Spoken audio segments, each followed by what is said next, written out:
नड्डा ने शुभारंभ किया है ध्वजारोहण के साथ। ये ताज़ा तस्वीरें आई हैं भारत मंडपम से, जहां राष्ट्रीय अध्यक्ष जेपी नड्डा और प्रधानमंत्री नरेंद्र मोदी ने भाजपा के राष्ट्रीय अधिवेशन का शुभारंभ किया है और शंखनाद के साथ ये शुभारंभ हुआ है। ये भारत मंडपम से ताज़ा तस्वीरें आप देख रहे हैं, जहां प्रधानमंत्री नरेंद्र मोदी आप देख सकते हैं, गृह मंत्री अमित शाह, रक्षा मंत्री राजनाथ सिंह और राष्ट्रीय अध्यक्ष जेपी नड्डा भारत मंडपम पहुंचे और वहां पर राष्ट्रीय अधिवेशन का शुरुआत हो गई है। और आपको बता दें कि 2 दिवसीय राष्ट्रीय अधिवेशन दिल्ली में शुरू हो चुका है और शनिवार की सुबह यानी कि आज पार्टी के राष्ट्रीय पदाधिकारियों के साथ बैठक हुई है और प्रधानमंत्री नरेंद्र मोदी ने 18वीं लोकसभा के लिए जीत का मंत्र पदाधिकारियों को दिया है और इस मंत्र में ये कहा गया है कि जीत का आंकड़ा इस बार बीजेपी का 370 रहेगा और एनडीए का 400 रहेगा और अगले 100 दिन जो होंगे वो इन पदाधिकारियों के लिए बहुत ही महत्वपूर्ण होंगे, क्योंकि अब सबको कमर कस लेनी चाहिए। और जो संपर्क अभियान है वो 25 फरवरी से शुरू होगा और जन जन तक यह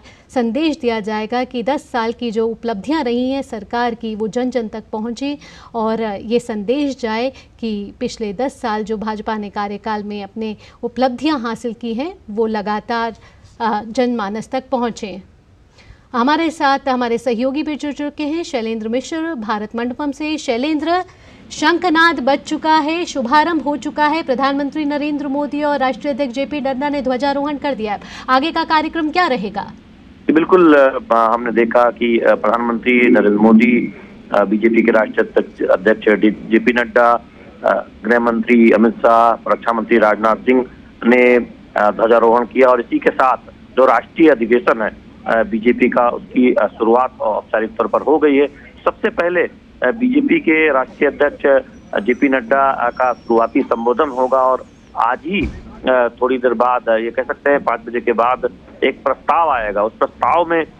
बहुत एक तरह से देखें जो समसामयिक विषय है या फिर जो राजनीतिक उपलब्धियां हैं, जो मौजूदा हालात हैं, इन सबका जिक्र होते हुए ये प्रस्ताव रखा जाएगा। संभवतः ये कहा जा रहा है कि रक्षा मंत्री राजनाथ सिंह ये प्रस्ताव रखेंगे राष्ट्रीय अधिवेशन में और उसे आज पारित कराया जाएगा। उसके बाद एक समसामयिक विषय पर मोदी की गारंटी, विकसित भारत संकल्प पर, इस पर एक अलग से चर्चा भी है, उस पर चर्चा होगी। तो निश्चित तौर पर जहां तक औपचारिक शुरुआत की सवाल है, हमने देखा कि ध्वजारोहण के साथ ही राष्ट्रीय अधिवेशन की शुरुआत हो गई है। बहुत महत्वपूर्ण है बीजेपी का 2 दिन का ये राष्ट्रीय अधिवेशन, जब कल प्रधानमंत्री नरेंद्र मोदी का समापन संबोधन होगा और यहाँ से एक मार्गदर्शन लेकर 11,000 से अधिक बीजेपी कार्यकर्ता जाएंगे। आज ही जो राष्ट्रीय पदाधिकारियों की बैठक हुई थी उसको प्रधानमंत्री नरेंद्र मोदी ने संबोधित किया था और कहा था कि 370 सिर्फ सीट नहीं है जो बीजेपी के लिए निर्धारित की गई है आगामी लोकसभा चुनाव में, बल्कि कार्यकर्ता 370 सीट बीजेपी को जीत दिलाकर डॉक्टर श्यामा प्रसाद मुखर्जी को एक श्रद्धांजलि देंगे, जिन्होंने अनुच्छेद 370 हटाने का नारा दिया था। जी शैलेंद्र, अभी हमने सुबह भी देखा कि राष्ट्रीय पदाधिकारियों की बैठक हुई है और प्रधानमंत्री नरेंद्र मोदी ने सभी पदाधिकारियों को जीत का मंत्र दिया और साथ ही कहा है कि अगले 100 दिन जो होने वाले हैं वो अपने आप में महत्वपूर्ण होने वाले हैं। निश्चित तौर पर प्रधानमंत्री नरेंद्र मोदी ने एक तरह से बीजेपी कार्यकर्ताओं को ये कहा है कि अगले 100 दिन बहुत महत्वपूर्ण, बूथ स्तर तक जाओ, खासतौर पर जो पहली बार बने मतदाता हैं, जो महिला मतदाता हैं, उनसे सीधे तौर पर संपर्क किया जाए और जिस तरह से तमाम कल्याणकारी योजनाओं में काम हो रहा है उसके बारे में बूथ स्तर तक बताया। और एक और लक्ष्य निर्धारित किया गया है कि हर बूथ पर कम से कम पिछले लोकसभा चुनाव के मुकाबले 370 वोट ज्यादा भारतीय जनता पार्टी पाए, ये सुनिश्चित करना है। तो बहुत एक तरह से अहम लक्ष्य के साथ ये बीजेपी के राष्ट्रीय अधिवेशन शुरू हो रहा है। पदाधिकारियों की बैठक में प्रधानमंत्री नरेंद्र मोदी और बीजेपी के राष्ट्रीय अध्यक्ष जेपी नड्डा ने संबोधन किया है। वहां से एक संकेत मिलता है, बीजेपी एक तरह से एक मंत्र के साथ पार्टी कार्यकर्ताओं को एक मंत्र के साथ इस राष्ट्रीय अधिवेशन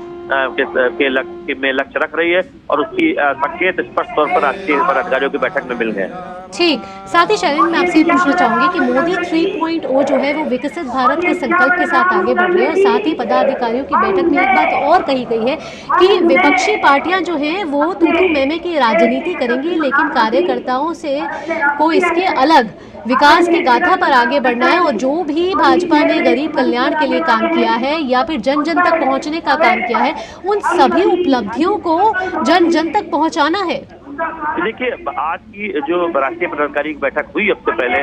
उसमें स्पष्ट तौर पर बीजेपी के राष्ट्रीय अध्यक्ष ने भी इस बात को कहा कि महत्वपूर्ण उपलब्धियों को